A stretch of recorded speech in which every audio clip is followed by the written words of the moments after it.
This is the Detroit Sports Podcast Network.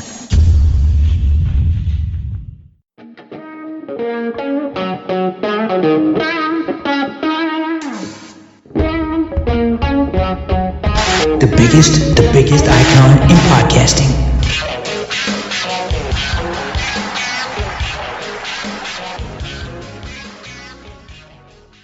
Welcome in, everybody, to this week's episode of the DocNJock Wrestling Podcast. I'm your host, Adam the Jock Strozinski. On today's show, more issues brewing for Vince McMahon. We'll discuss all of that. Kevin Owens on the shelf for how much longer, as well as a big, awesome update for Big E. We're going to get into all of that in the news and notes segment. Of course, we're going to take a look at AEW. We're going to take a look at WWE. Some big news breaking for WWE, and it could be taking place this week on Monday Night Raw. Doing it with me, as always, he's the one. He's the only. He is the Doc, John Macaroon. What's up, cuz? Never PG. Always R-rated, the DocNJock Wrestling Podcast. Always excited to break down the world of wrestling. But this week was weird in that, unfortunately, after the excitement from last week, after Money in the Bank, I think WWE kind of took like one of those transition weeks. And when I saw Raw, SmackDown, the things going on, it just kind of felt like one of those weeks where if you missed stuff, you really didn't miss a whole heck of a lot. And it was really disappointing because you're pushing towards SummerSlam. And I hate coming on here and being kind of sully like this, but I just was like, man, Raw sucked. It just dragged and dragged and dragged. And I can't pinpoint what exactly happened, in that there were decent opportunities to tell different kind of stories. But unfortunately, I don't know whether it be due to lack of star power, lack of interest, poor writing. Raw and SmackDown this week were kind of really disappointing, and it really sucks because you juxtapose that to some of the excitement that happened on AEW. It really was a different kind of week for two different companies. No, you're absolutely right. It really did feel like WWE just kind of mailed it in this week. And again, we're roughly a week and a half out from SummerSlam. Everything's just kind of, I think, in this holding pattern, and that's kind of what you got this week on both shows from WWE. It was just really a monster holding pattern. Really and truly, it just kind of seemed like they were building towards Theory and what he's going to possibly do at SummerSlam, and I guess we can kind of start right there. We'll save the big news from WWE till a little bit later on in this segment. But I guess the question is, do you think Austin Theory, or now going by Theory, cashes in his Money in the Bank shot at SummerSlam? Because this has now been the second week in a row, and the second show in a row, actually, 3 shows in a row, where he has come out and he has basically mixed it up with Paul Heyman, mixed it up with Brock Lesnar a little bit, mixed it up with Roman Reigns a little bit, and basically hinted at possibly cashing in at SummerSlam. Now at SummerSlam, Brock Lesnar, Roman Reigns, they're going to have a last man standing match, so whoever can survive a 10 count will win. It almost seems like it sets up perfectly for a guy like Austin Theory to possibly cash in at that time and become the new WWE Undisputed Heavyweight Champion. Do you think Austin Theory cashes in his Money in the Bank shot at SummerSlam? I wouldn't be shocked, obviously, being that he keeps saying it and he is McMahon's boy, but it just doesn't make any sense logically. Roman Reigns is the man. He's the dog. I think that you save it for a guy like Cody Rhodes, Seth Rollins, AJ Styles.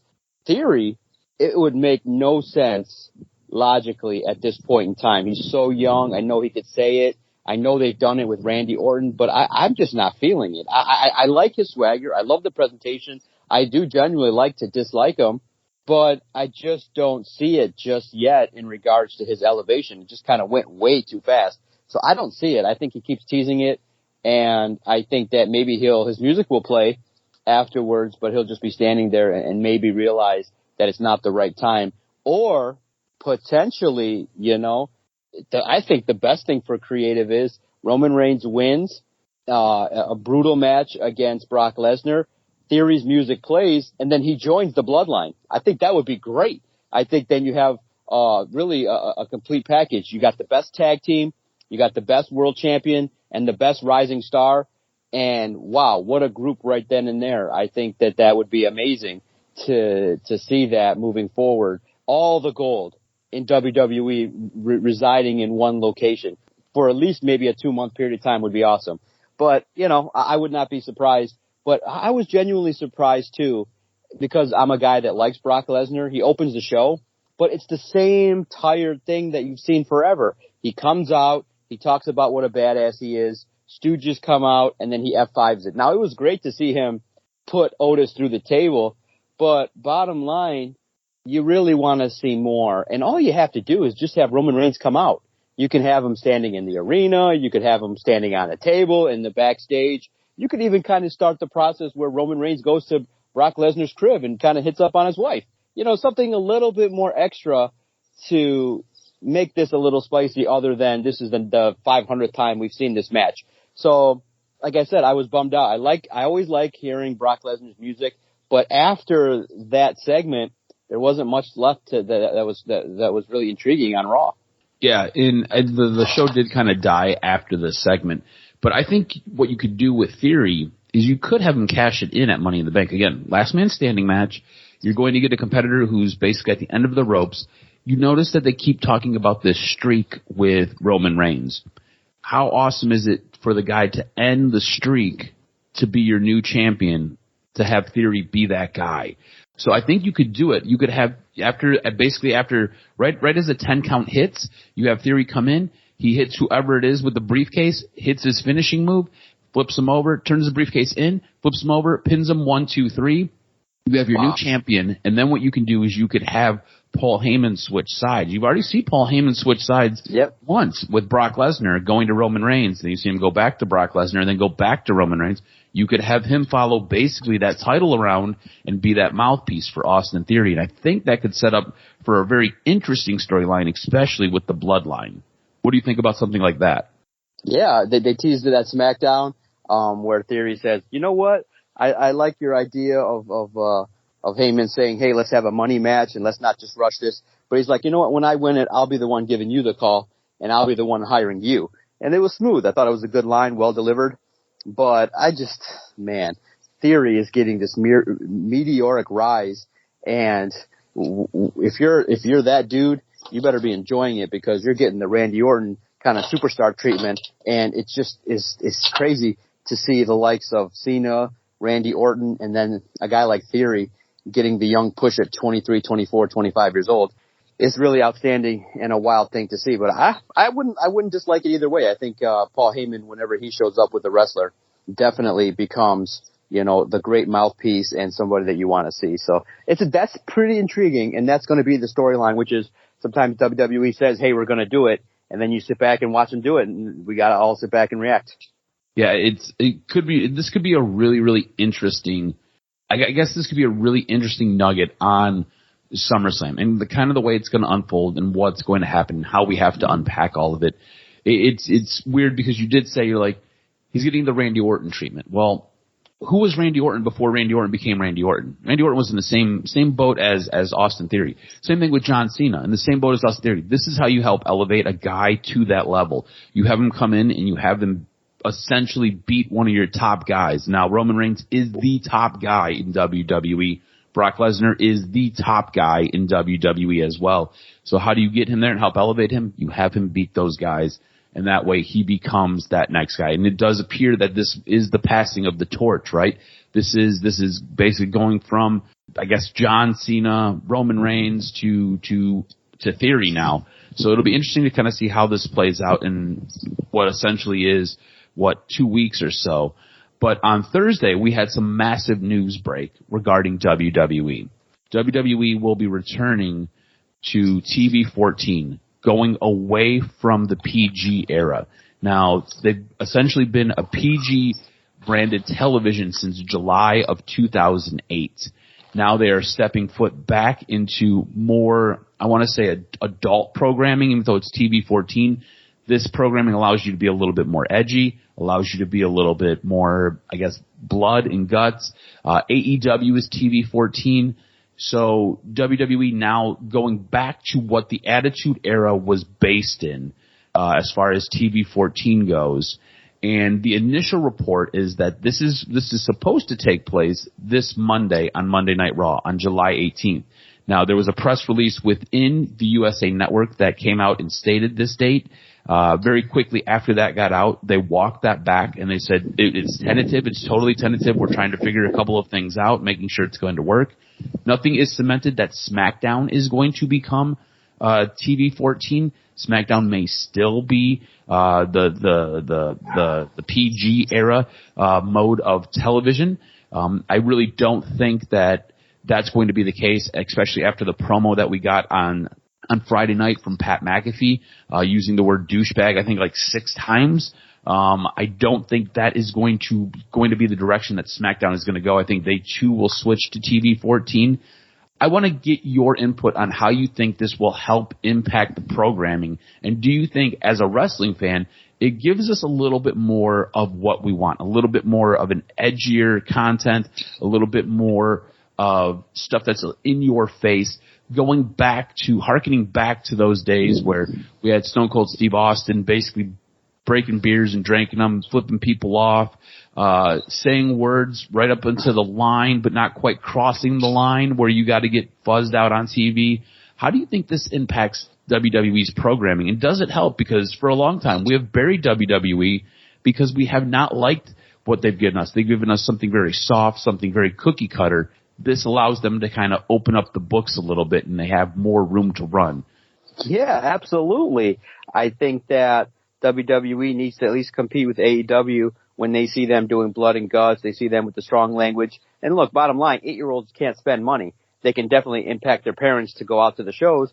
But, I mean, there's a way to do it. And sometimes we also have to recognize that these ratings just might be just one shit in an episode. You know what I mean? Like one bullshit in an episode could get you into the TV 14 kind of era. But, yeah, they should dip their waters into a little bit more aggressive storylines, a little bit more aggressive content, because look, you got Christian Cage, MJF, you got great promos happening regularly on AEW, and you just got to kind of shift away from it, because you got to remember, WWE, yes, is a professional wrestling company, but at the same time, they are a physical sport. So to add that element, it's kind of like one of those things where if you don't have to worry about using it, you can use it periodically and have it mean something, as opposed to not being able to do it at all. When you're rated PG, you can't dip your toes in that water because you'll upset the apple cart with your sponsors and the television network, and you got to be open and honest with who you're working with. So for them to dip the toes in that water, maybe Pat McAfee said, look, guys, come on.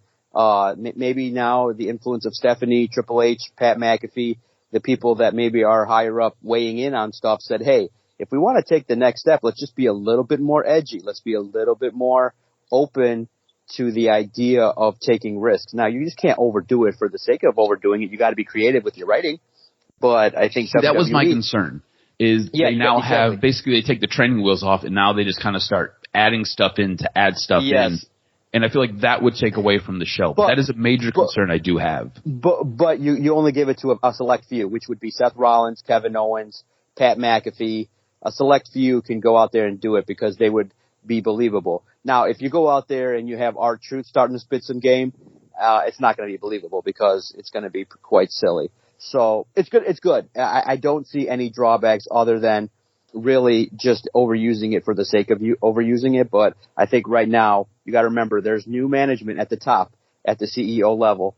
And as long as maybe they can streamline, instead of having 15 producers every match, maybe you can just have 2 or 3 top end superstars work with these characters to get the match where it needs to be. So yeah, everything is kind of in transition now with WWE, and we are all hoping, especially here at the DocNJock Wrestling Podcast, we are all hoping that the switch to TV 14 harkens back a little bit. If you can just tap into 10% of what the Attitude Era ended up becoming, then you'll be moving in the right direction, at least for fans that have been becoming bored with the product. Yeah, and look, I think this is good for their programming, right? I think this does help, because you made a great point when you were saying what you just said. 8-year-olds can't buy merchandise. 8-year-olds don't. Now, they can influence their parents, sure. But to go into a larger demographic, to grab this larger wrestling fan base that is out there that has been severely neglected now for what, almost 14 years, I feel like is a really good move by WWE. Again, This is something that you don't necessarily have to always give something a little bit more sexy, something a little bit more violent, something a little bit more edgy. You don't always have to do that. You can still mix in some of that PG flavor, but now you've taken the training wheels off. Now you can kind of go that extra mile. Now if something fits, again, if it fits, you can do it. Don't just do it because you can do it. If you just do it because you can do it, it's going to come off as stupid. Everybody's going to kind of see through it. You have to realize the wrestling fan now is so much smarter than they were back when we were younger, right? When we were kids, we could see through some of the BS, but not all of it. Now, the wrestling fan, the average wrestling fan who's watching WWE, who's watching AEW, who's watching Impact, who's watching ROH, the average wrestling fan is light years ahead of where you and I were when we were kids at their same age. So it's just a much more hyper-aware, I guess, narrative for the wrestling industry. And the fact that there's the internet where you can get on and you can read things and you can learn things and you can understand stuff, I think it really helps open up a ton. There's something we're going to add to the AEW segment where you have wrestlers using specific terms that are really wrestler inside verbiage. And if you're not an extreme mark, or you're not a guy who really pays close attention, it was going to go over your head in the promos that were cut on AEW. But my point is, we know what these words mean. These words would have been said 10, 15 years ago. We probably wouldn't have known what they meant. But now we do, because there's so much knowledge out there. There's so much for us to tap into, so much to grab from. So if you're going to use things and you're going to do stuff, you have to be smart on where you place it, because you basically don't want to kill the horse, right? You remember when WWE was going through the Attitude Era. It seemed like every week they were trying to top what they did the week before, trying to top it. Well, at a certain point, you just kind of run out of stuff to do. You run out of things to top. You just can't do it anymore. So use it smart. Use it in the right places. Make it a big moment. Make it impactful. Make it mean something. And I think this will be fantastic. I think it'll be great for WWE programming. And you're right. We've got some new. I'm saying this with finger quotes now. We've got some new heads at the very, very top. It's going to be interesting to kind of see how that all plays out. I really do wish that when everything gets settled with Vince McMahon is legitimately forced out, and Stephanie and Triple H can take over and can run this company, because you've seen what a company looks like when Triple H is in charge. You've seen what NXT, the gold and the yellow and black brand looked like. You've seen how good it was. If you were a wrestling fan, that was one of the best episodic television shows that were on TV. It made sense every week. It was awesome. It was great wrestling. Guys got time to work. Guys got time to get over. I hope when everything is said and done, we can kind of go back to some of that. I think that would be absolutely fantastic. Let's transition over to AEW. Now, I did mention there were a couple of promos this week where, and I'm totally throwing this at you just kind of on the fly. This was not on our rundown. But there were a couple of promos this week, one by Britt Baker and one by Eddie Kingston, where they both used insider wrestling knowledge, insider wrestling terms. Britt Baker used the word sandbagging when she referred to Thunder Rosa's match against Marina Shafir. Eddie Kingston used the word alibi when he was talking, cutting a promo into the camera about Chris Jericho and their match that's upcoming this week. Now, the term sandbagging basically means that Thunder Rosa wasn't selling for Marina Shafir in their match a couple of weeks ago. If you go to the internet, there was a big to-do about this. Really, it kind of seemed like it was nothing. It seemed like they had kind of an awkward match. Things didn't really work. It seemed like at times the match was working, at other times the match wasn't working a few weeks ago. In the end, they ended up squashing all of it. Britt Baker ends up bringing this back up and throws this at Thunder Rosa. Now, Eddie Kingston used the word alibi. Word alibi basically means to be in character. Basically saying he was cutting his promo, and at the end he was like, "That's my alibi."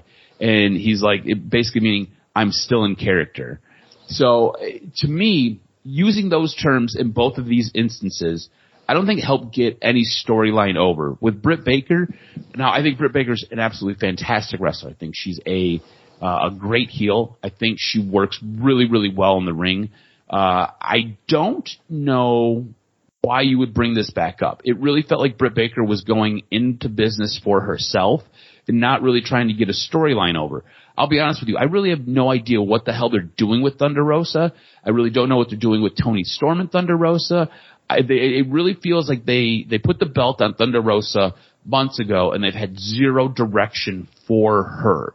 And it really feels like there's just kind of this floundering because they don't have a big enough heel besides Britt Baker to really challenge for a championship. Remember, Thunder Rosa took the belt off of Britt Baker. There should have been somebody else waiting in the wings to take on Thunder Rosa. There's been nobody, and there's really been zero direction for that character. I don't know why Britt Baker brings this up. It really feels like she's just going into business again for herself. It doesn't help get the storyline over. That should be the main focus, getting the storyline over. Again, I don't know what the hell the storyline is because I don't know what's going on there. As far as Eddie Kingston goes, cuts this promo on Chris Jericho. I just don't feel like it was needed. You could the promo that he cut was fine. I don't think this was some of Eddie Kingston's best work, and I love Eddie Kingston. And I love what he says when he has the microphone. I don't think you needed to add that. It's one of those things where when you're a reporter and you're writing a story for the newspapers, less words are best. Convey what you have to convey with less words. You didn't have to add that. It didn't add to the promo, didn't take away from the promo. You didn't have to say that. It just does nothing to get anything over. Now if you're not up on those terms, it's just going to kind of go by you. It's not going to be a thing. It'll be whatever. But if you are up on those terms, to me, it just kind of took away from it, and I don't think it was needed or necessary. I'm wondering if you had any initial reaction to those, or now after kind of going over all of it, what is your reaction to them using those insider wrestling terms, and do you feel like it was necessary, at least for this week? I thought it was very interesting. Yeah, it adds to it. I think now AEW is dipping in the water of some controversy in regards to online beefs and things like that. I think the thing that you would typically indicate is that, Britt Baker using that line, is she doing that to get herself over? Is she using that as a way to continue to be a heel? But here's the thing, in old school wrestling, right? For those that are like into, selling and the old school nature of maintaining your position, when she said that, that was a little bit of a moment that kind of got a positive reaction. Remember, she's a heel. And AEW needs to establish what in that company right now, moving forward the women's division, elevating a top heel. So Britt Baker saying it, while it's fun, it's interesting, it kind of goes against what a heel should be doing. Heels should not be getting the reaction, in that kind of manner to try and get themselves a little bit more popular. I think, Eddie Kingston, dude, that dude is crazy. That dude is willing to say anything at any time. And coming on the heels of what Chris Jericho did in the promo, I thought it was great. So two different ways of approaching it, but I think at the same time we're talking about it, so it's intriguing. But like with WWE, you don't want to overdo it with the inside knowledge because, again, if you just look at the numbers, a year ago AEW was more popular, and that's not the trend you want to kind of be going in, which is to say that you have your million fans, but you haven't grown it. So that's fine. You can do that. But bottom line, if you're going to keep doing all this insider stuff, half of the people don't recognize it. You know what I mean? So you're really playing to a really hardcore audience.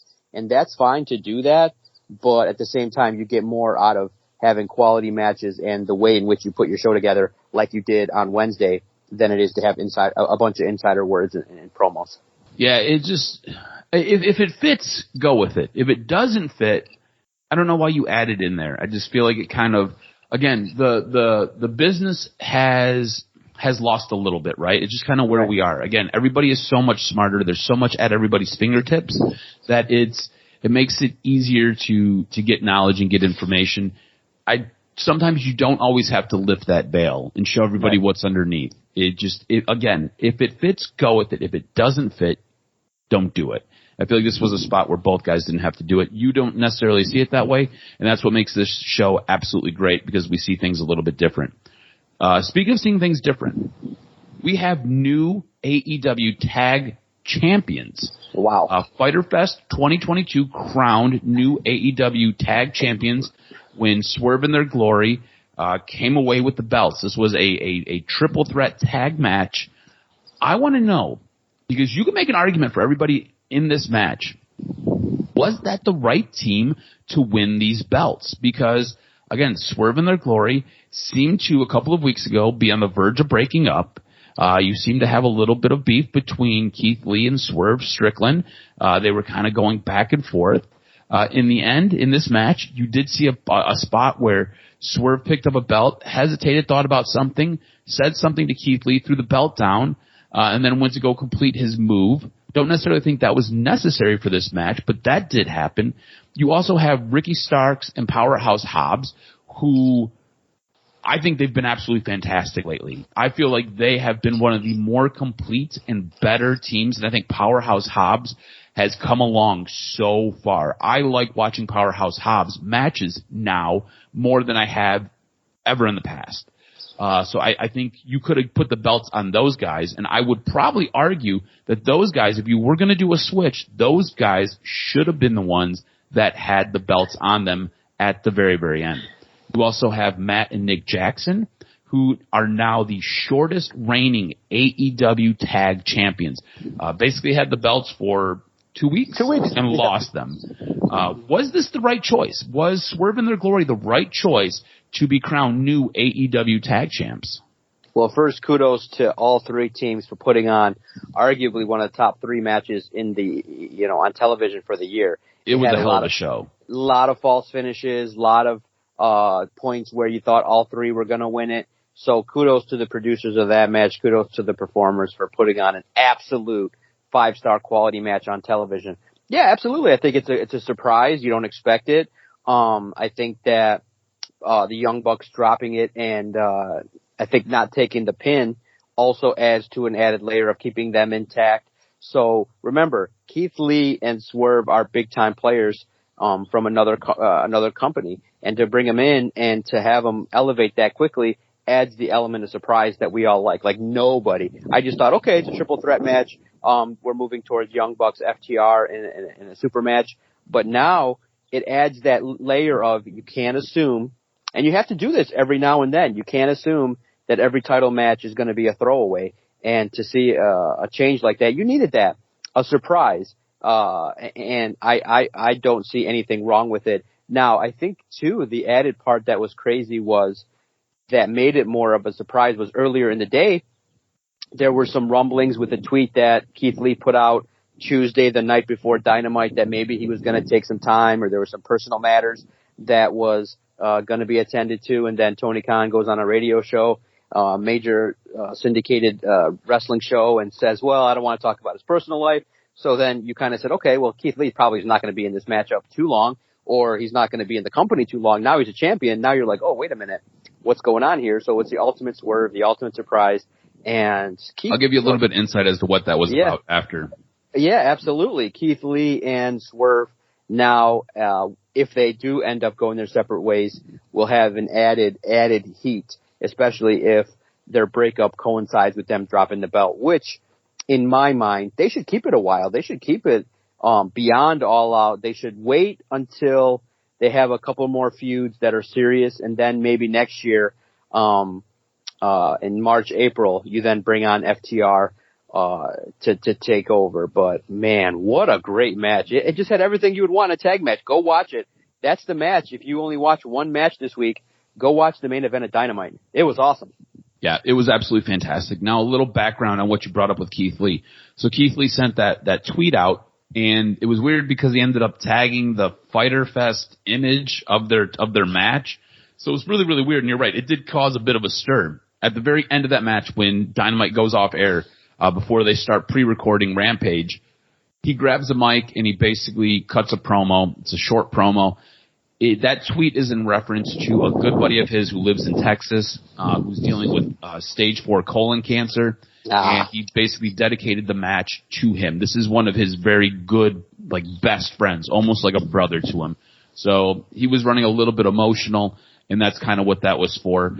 He sounded like he kind of broke up a little bit on the microphone, like you said, cut a great promo dedicating the match and dedicating the title run to his buddy in Texas.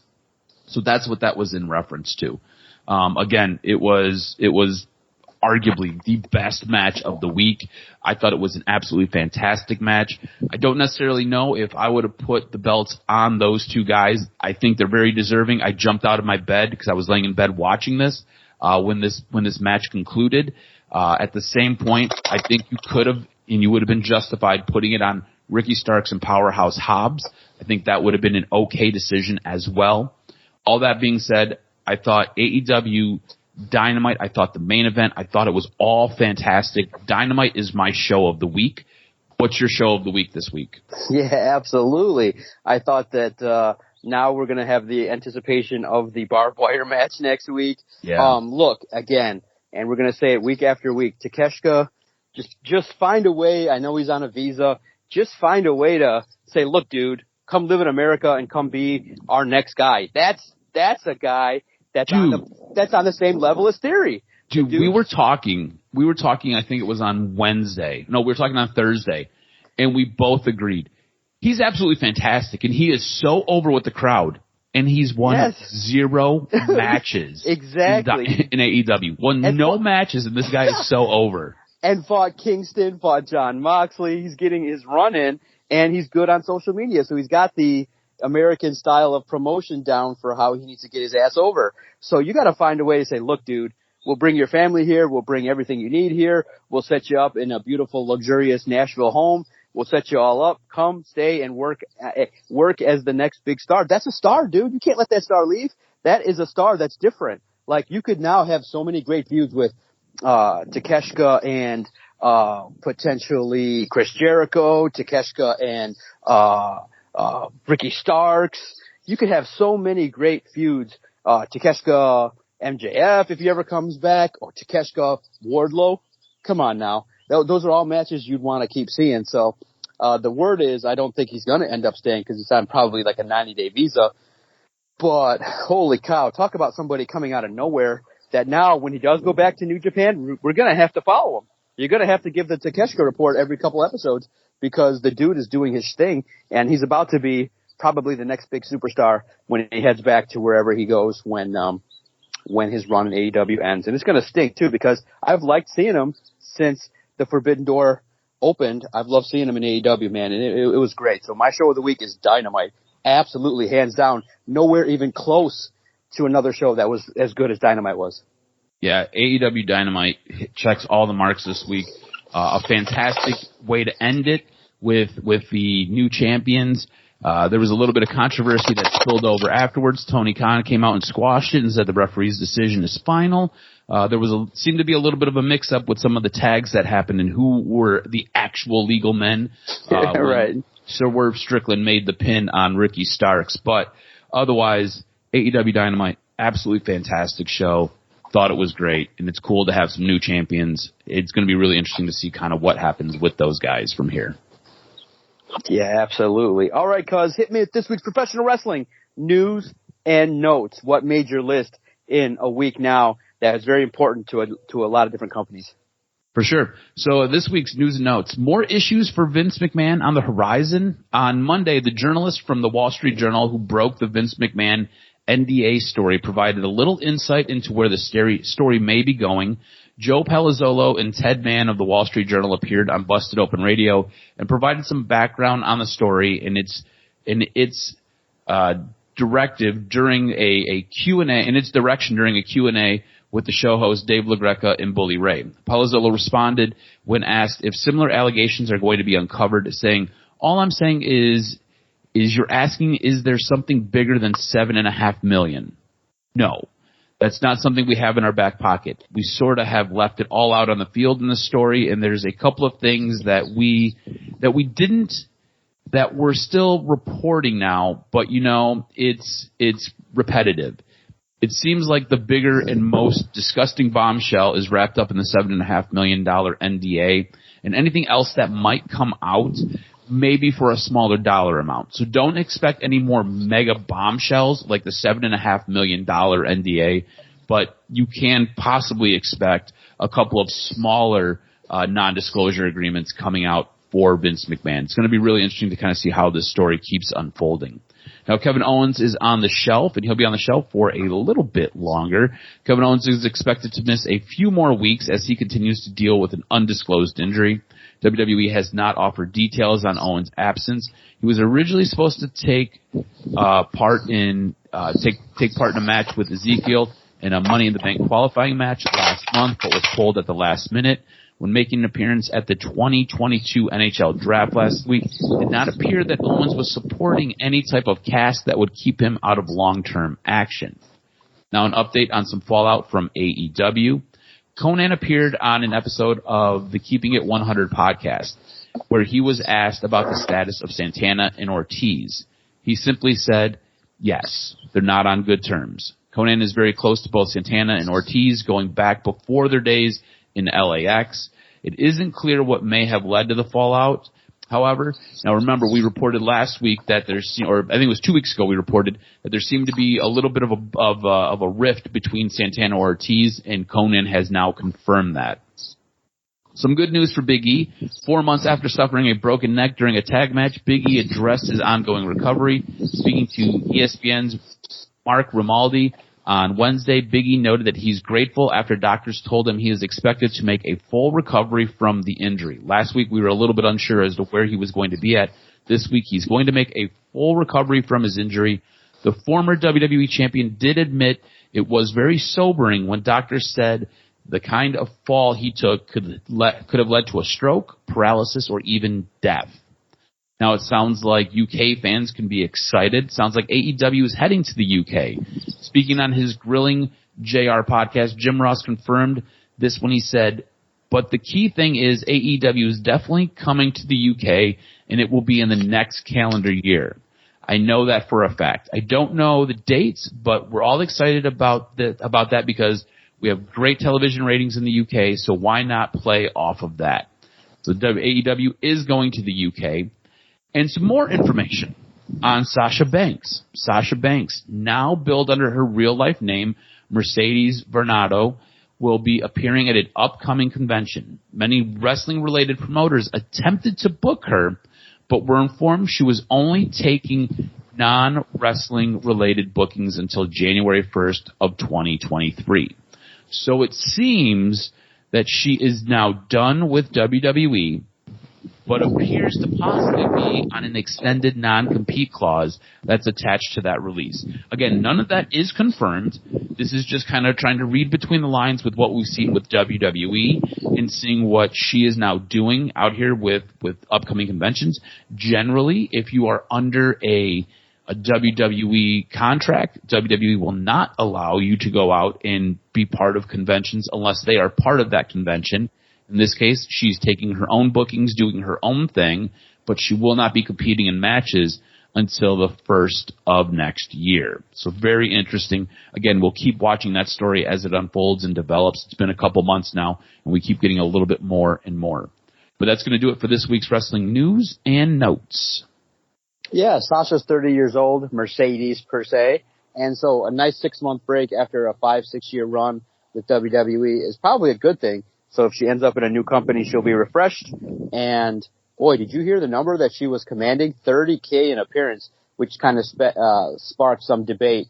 But when you look at other athletes and actresses and big name people who get like hundreds of thousands of dollars, $30K for an appearance for Sasha Banks, who's been in some high-end movies and some mainstream stuff. Good Lord, people, stop counting other people's money and let the girl cook, man. She's got to go out there and make a living. She's probably got high-end tastes. So if she's got to go out there and sign some signatures, kiss some babies for $30K for a couple days, man, that's decent work.